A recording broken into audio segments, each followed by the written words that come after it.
presidente Jair Bolsonaro compartilhou um vídeo do ministro das Relações Exteriores do Chile, em que o chanceler oferece uma explicação para os eventos recentes naquele país. Bolsonaro disse: "O que aconteceu com o Chile?" Ouça Teodoro Ribeira, ministro das Relações Exteriores, por ocasião da 55ª Cúpula de Chefes de Estado do Mercosul, Bento Gonçalves, em 5 de dezembro. No vídeo, Ribeira aponta que o crescimento econômico não foi suficiente para garantir a estabilidade e também que os ataques terroristas não são espontâneos. Assista. Chile. Y quiero señalar de que lo ocurrido en Chile es de una u otra manera algo digno de estudio. Y hay que estudiarlo porque normalmente uno asocia crecimiento económico con estabilidad. Y lo que ha sucedido en Chile es que el crecimiento económico per se no garantiza la estabilidad. Hay otros factores que juegan un rol relevante. Fíjese, presidente, que el porcentaje de la población chilena en pobreza se redujo a una quinta parte en el periodo 1990-2017. Se redujo en una quinta parte, de un 68% a un 8,6% en el lapso 1990-2017. Y 8 millones de chilenos, de los 16, 17 que son el total de los chilenos, logró superar la pobreza. Y en este periodo aumentó la esperanza de vida al nacer, la escolaridad, disminuyó la mortalidad infantil, se multiplicó por 8 el Producto Interno Bruto. Y por tanto uno dice, bueno, ¿por qué un país con este nivel de crecimiento, con este nivel de situación de mejora económica y social, tiene un estallido como este? Probablemente las causas, bueno, se siguen analizando, son múltiples. Hay causas de tipo distinto, hay causas sociológicas, hay causas económicas, indudablemente que la variable política estuvo presente, los grupos anárquicos efectivamente destruyeron una parte importante de infraestructura, las empresas de seguro privadas calculan, me lo decían ayer en una reunión, que los costos de los seguros privados pueden ascender a $7.000 millones la destrucción, y nada de esto puede ser visto como algo meramente espontáneo, porque en un lapso de horas se destruyeron muchas estaciones del metro, se impidió que la gente llegara a sus hogares, se asaltaron luego estaciones y centros de distribución. En definitiva, fue una situación realmente para nosotros impensada. El presidente hoy día, Piñera, está trabajando fuertemente en asumir esta situación, en buscar una conciliación que es muy interesante porque fueron las clases medias más recientes, aquellas que habían abandonado la pobreza y tenían una situación estándar mayor, las que fruto de esos esfuerzos habían logrado eso, percibieron el peligro de perder esos beneficios. Me refiero a los beneficios, por ejemplo, por enfermedad, los beneficios por pérdida del trabajo o por vejez.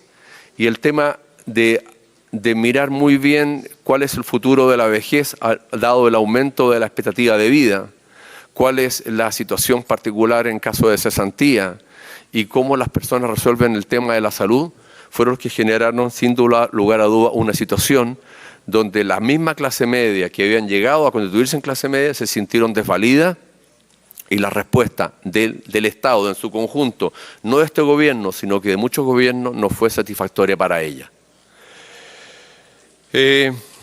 Esto ha sido para el país un tema duro, pero que con el liderazgo del presidente y con una mayor apertura política de la oposición hemos llegado a tramitar leyes en materia de seguridad social me refiero, en materia de seguridad pública, y hoy día estamos también buscando mayores acuerdos políticos, que lo que esperamos en definitiva de esta manera, que Chile no solamente sea un país con una fuerte economía, sino que con una estructuración social más sólida para poder así enfrentar los desafíos durante los próximos 20 o 30 años.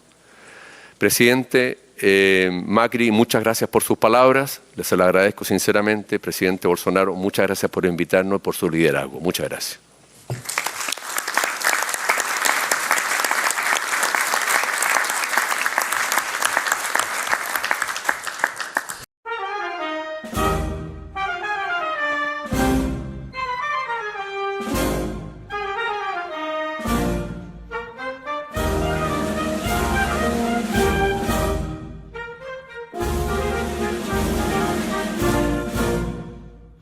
podreis da pátria, filhos, respondendo a mãe gentil. Já raiou a liberdade, um horizonte no Brasil. Já raiou a liberdade, já raiou a liberdade, no horizonte do Brasil.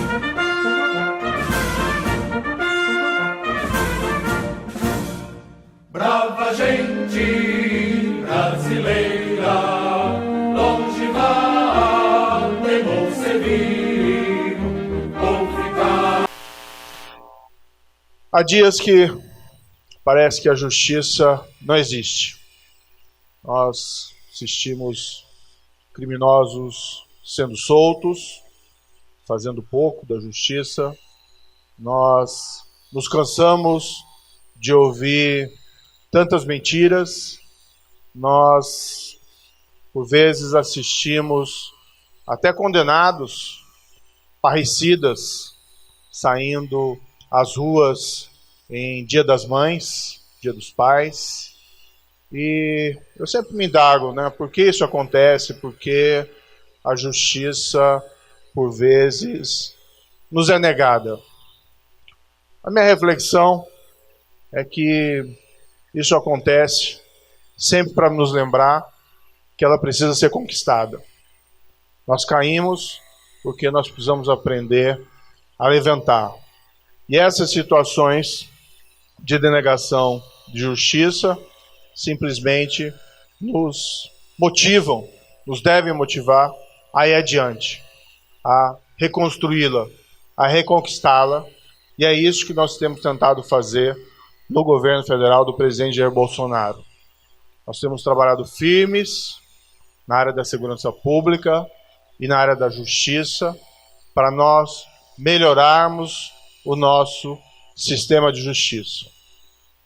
Recentemente foi aprovado, amplamente divulgado na Câmara dos Deputados, o projeto anticrime, com muitas medidas relevantes que vão melhorar o cenário da justiça e da segurança pública.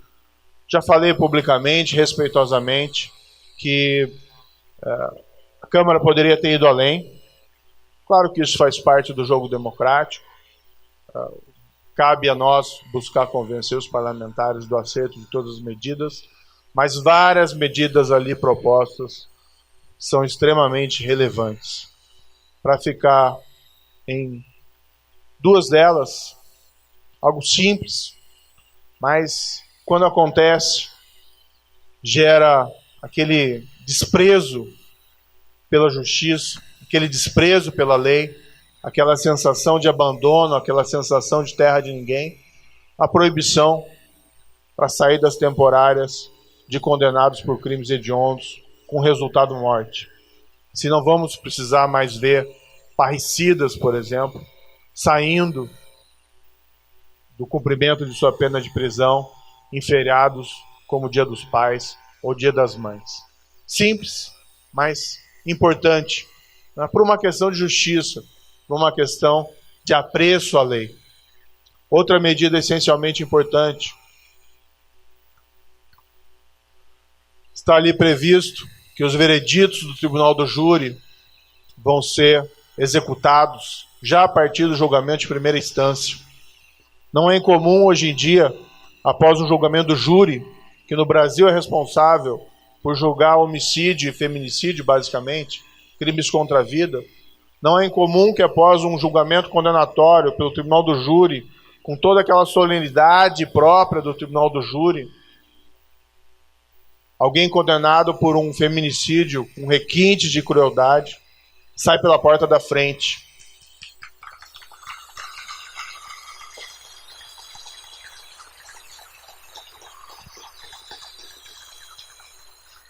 Se duvidar, capaz ainda de encontrar os jurados na saída, de dividir um transporte público com a testemunha daqueles crimes. Tudo isso gerando aquela sensação de abandono, de perda, de desprezo pela justiça. Foi aprovado na Câmara, tenho grande confiança que deve ser aprovada essa medida também no Senado Federal. E a partir de então, esse tipo de situação nós não mais veremos acontecer. Após a condenação, ainda em primeira instância pelo tribunal do júri, o homicida ou feminicida sai preso, sai condenado, com excepcional chance de obter um recurso suspensivo, mas a justiça começa a funcionar. Precisamos também retomar, está havendo discussões importantes na Câmara e no Senado Federal, a execução em segunda instância. Existe um projeto de lei no Senado, com perspectivas de votação ainda esse ano. Existe uma PEC na Câmara, que há perspectivas de votação no primeiro semestre do ano seguinte. O Supremo Tribunal Federal proferiu uma decisão recente, eliminando a possibilidade da execução em segunda instância. Nós respeitamos o Supremo Tribunal Federal, sabemos que é uma instituição fundamental para a proteção dos direitos e para a democracia, mas nós respeitosamente divergimos.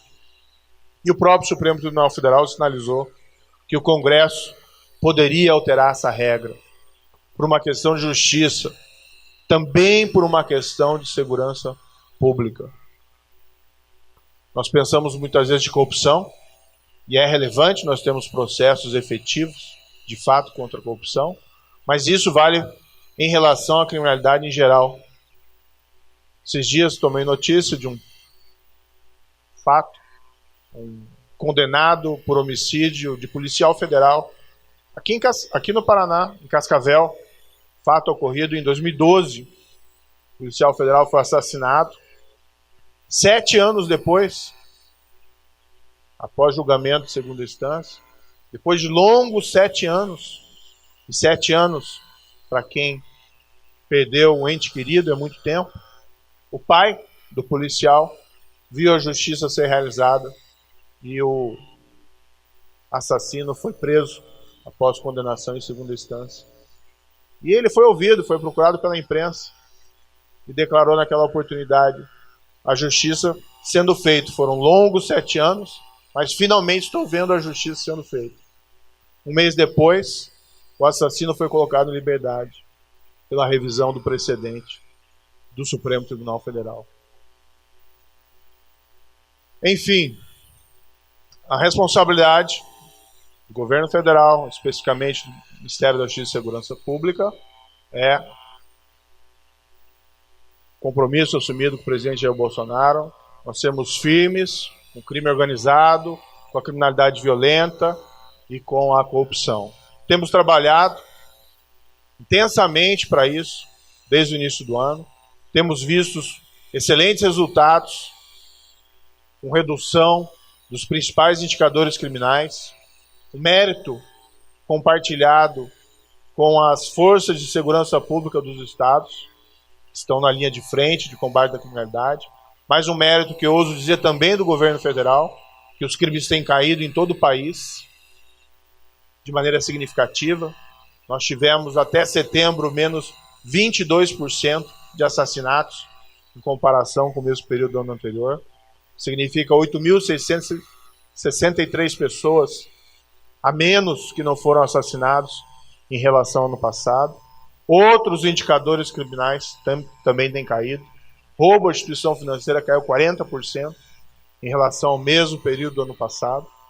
É certo que os números remanescentes ainda nos entristecem, são muito altos, apenas nos motivam a seguir adiante, mas nós estamos trabalhando, assim como as forças de segurança locais e estaduais. Mas é importante que nós tenhamos instrumentos legais aptos a levar criminosos à justiça. Seja por uma questão de entregar a justiça às vítimas, aos parentes das vítimas, aos filhos das vítimas, aos filhos dos filhos das vítimas, mas também por uma questão de segurança pública. É um criminoso solto, é um criminoso que pode praticar novos crimes. Um criminoso solto incentiva o desprezo à lei, pode motivar outras pessoas a praticarem crimes. A Câmara deu um passo importante, aprovando, ainda que parcialmente, o projeto anticrime. Nós vamos trabalhar para aprová-lo o quanto antes, igualmente no Senado, respeitosamente, evidentemente, conversando com os parlamentares, buscando convencê-los, e vejo com muito bons olhos essas iniciativas de retomar a execução em segunda instância.